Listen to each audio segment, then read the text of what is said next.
आप सबका हमारे YouTube चैनल में स्वागत है।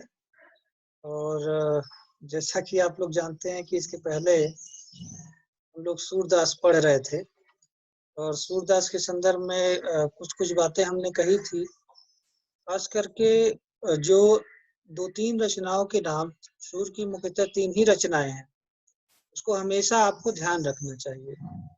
2 जो रचनाएँ हैं उसमें सूर शब्द जुड़ा हुआ है।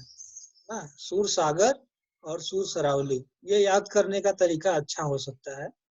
और जो तीसरी रचना है वो साहित्य लहरी है। ये सूरदास की मुख्य रूप से 3 रचनाएँ हैं। इसको अगर आप इस तरह से ध्यान में रखेंगे, तो आपको याद रहेंगी चीज़ें। दूसरी बात, जब हम भ्रमर गीत सार की बात करते हैं, तो ये जो सूरदास की 3 रचनाएँ हैं, सूर सागर से भ्रमर गीत सार की संबद्धता है। यानी सूर सागर में भ्रमर गीत सार का उल्लेख हुआ है, यह बात भी हमें ध्यान रखनी चाहिए। और सूरदास ने कहाँ से प्रभावित होकर चीज़ों को लिया, यह भी हमें ध्यान रखना चाहिए। पिछली क्लास में भी हमने बहुत ध्यान से बताया था, कई महत्वपूर्ण परीक्षाओं में इस तरह के प्रश्न पूछे जाते हैं कि यह जो भ्रमर गीत सार है या सूर सागर है, इसका मूल स्रोत क्या है? तो जब मूल स्रोत की बात की जाए तो आप बताएँगे कि यह श्रीमद् भागवत गीता के 10th स्कंद से यह अभिप्रेरित है, या मूल उद्गम इसका वहाँ से है। वहाँ से प्रेरणा लेकर के सूरदास ने इस तरह की रचना की है। तो इन सब महत्वपूर्ण, जैसे अष्टछाप की बात प्रीति कर रही थी, तो अष्टछाप को जो संगठित करने में महत्वपूर्ण योगदान रहा है, वो विट्ठल नाथ का रहा है। और अष्टछाप में आप लोग जानते हैं कि 8 कवि रहे हैं, और उन 8 कवियों में सूरदास का सबसे प्रमुख स्थान है।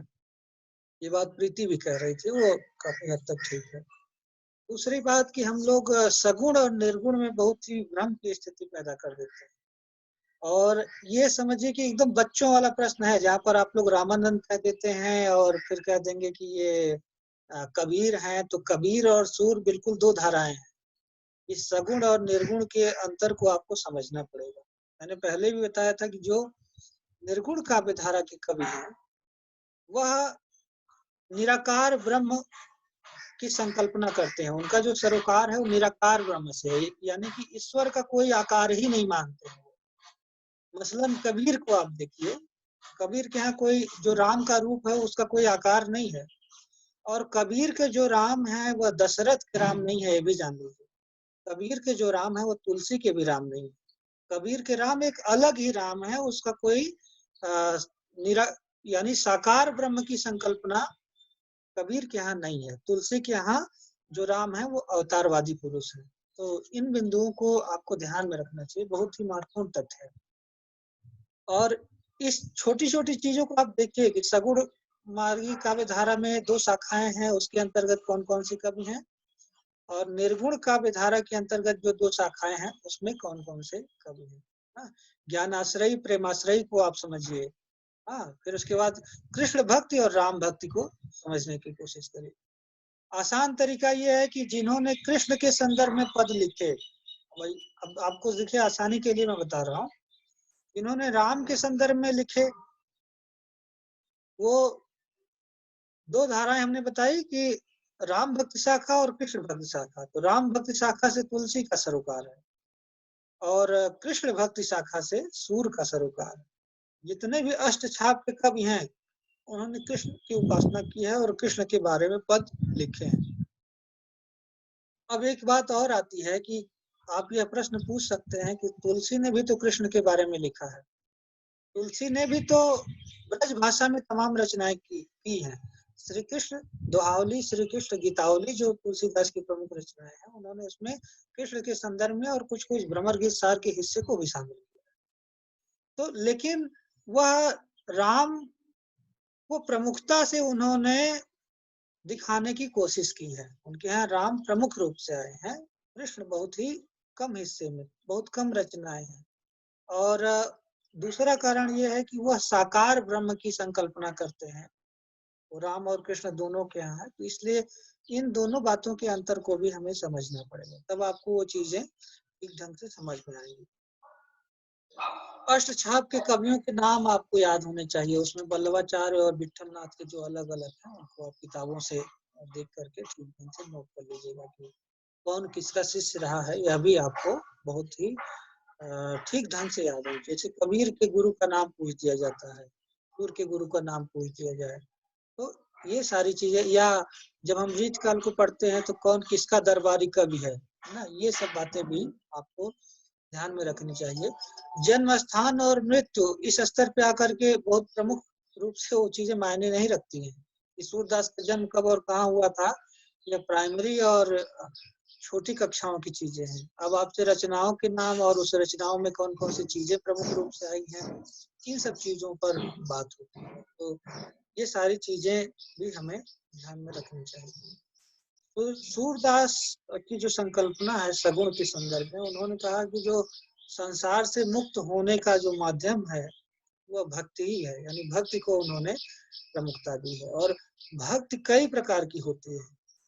भक्ति श्रवण, बंधन, स्मरण, कीर्तन, अर्चना, तमाम चीजें ये भक्ति के, वात्सल्य, साख्य भक्ति, तमाम प्रकार की भक्तियां हैं। और इन सभी जितने भी भक्ति के स्वरूप हैं, सूरदास के यहाँ इन सभी चीजों का समन्वय मिलता है, सभी रूप देखने को मिलते हैं। जैसे आप उदाहरण के रूप में देख सकते हैं कि जो श्रवण यानी सुनना, स्मरण यानी ध्यान करना, कीर्तन यानी आप लोग जानते हैं।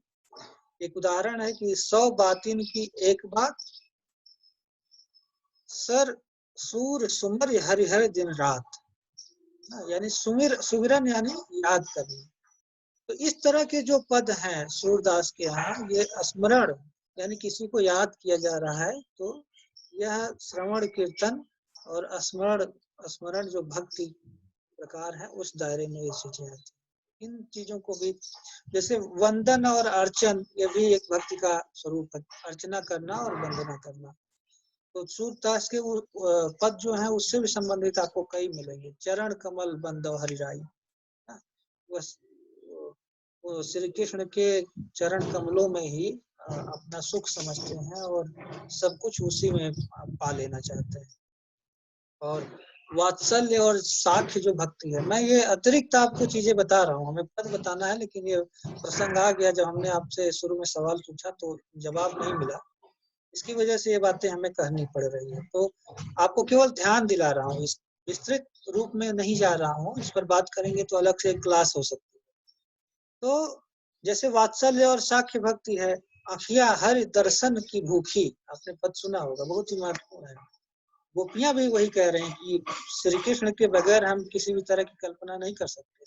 सूर के यहाँ ऐसा नहीं है कि केवल वियोग रस है, यह भी आप समझने की, आप लोग समझिए।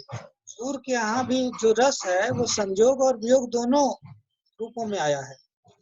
श्री कृष्ण जब मथुरा चले गए हैं तब गोपियों का वियोग प्रकट हो रहा है, लेकिन उससे पहले जो रासलीला का प्रसंग है, गोपियों के साथ का प्रसंग है, वहां पर श्रृंगार रस है। वह हिस्सा हमें पढ़ना नहीं, इसलिए आपको ये न लगे कि यहाँ पर केवल वियोग रस है सूर के यहाँ। तो सूर को समग्रता में देखने की जरूरत है, और उनके यहाँ वियोग और संयोग दोनों प्रकार के रस हैं, उसको भी हमें देखने की जरूरत है। रहा मामला जो भ्रमर गीत सार का, तो हमने पहले भी बताया था कि भ्रमर गीत सार के माध्यम से निर्गुण की तुलना में सूरदास ने जो सगुण की संकल्पना है उसको महत्ता दी है।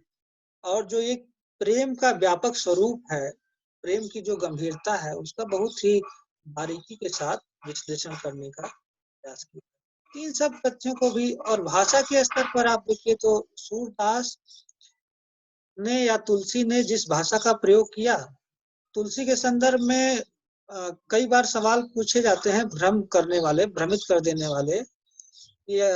रामचरितमानस किस भाषा में है? अवधी में है। लेकिन विनय पत्रिका जब पूछ दिया जाता है, श्री कृष्ण गीतावली, तमाम ऐसी रचनाएं हैं जो ब्रज में है। तो इन सब चीजों को तुलसी के संदर्भ में यह बात मैं आपको ध्यान दिलाना चाहता हूँ कि इस पर भी आप अलग से ध्यान दे करके समझ लीजिएगा कि तुलसी की कौन कौन सी रचनाएं, चर्चित रचनाएं ब्रज की हैं, और कौन कौन सी रचनाएं वो अवधि में लिखी गई हैं। यह बहुत ही महत्वपूर्ण प्रश्न है। ये आने वाले आपके चाहे एमफिल का एंट्रेंस हो, चाहे वो सेमेस्टर का एग्जाम हो, चाहे किसी भी तरीके की परीक्षा हो, ये चीजें पूछी जाती हैं। तो जिन बिंदुओं की तरफ संकेत आपको किया जाए उसको जरूर आप पॉइंट आउट किया करिए, और परीक्षा के समय उन सब तथ्यों को खंगाल करके और देख करके आप जाने की कोशिश। मैं केवल संकेत भर कर रहा हूँ कि किस तरह की चीजों को हम विशेष रूप से ध्यान दे करके पढ़ सकते। भाषा के स्तर पे अब आप एक अंतर और भी आपको सामान्य तरीके से बताना चाहता हूँ कि जब हम श्री कृष्ण के पदों को या श्री कृष्ण के संदर्भ में जब हम कोई पद पढ़ते हैं, दोहा पढ़ते हैं या कोई कविता पढ़ते हैं, तो श्री कृष्ण का जो ताल्लुक है वो कहाँ से है? ब्रज से है। आगरा का जो इर्द गिर्द का एरिया है, मथुरा का है, वहां से। वहां की भाषा क्या है? वहां की भाषा ब्रज है।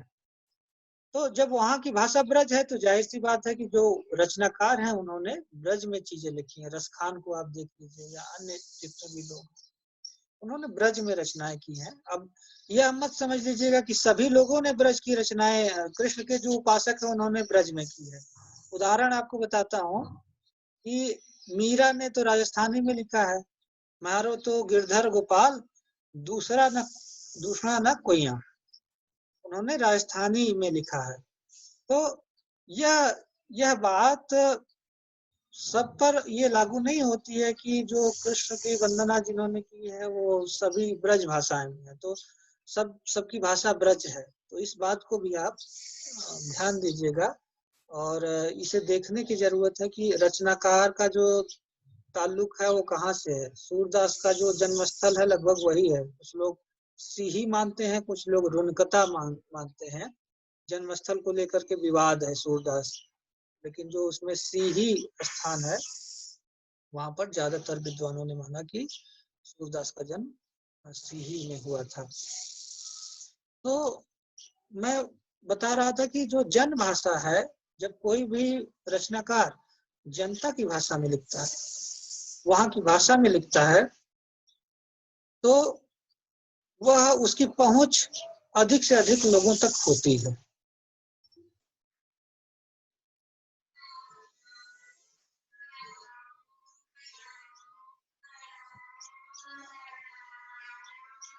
आप लोगों को आवाज आ रही है? हाँ, कनेक्शन मेरे यहाँ से डिस्टर्ब हो गया था, इसके लिए। तो फिर मैं अपनी पिछली ही बात पर आना चाहता हूँ, और फिर पद की व्याख्या हम लोग देखेंगे। मैंने संकेत भर किया कि इन तथ्यों को आपको ध्यान रखना चाहिए, इन तथ्यों को आपको ध्यान से देखना चाहिए।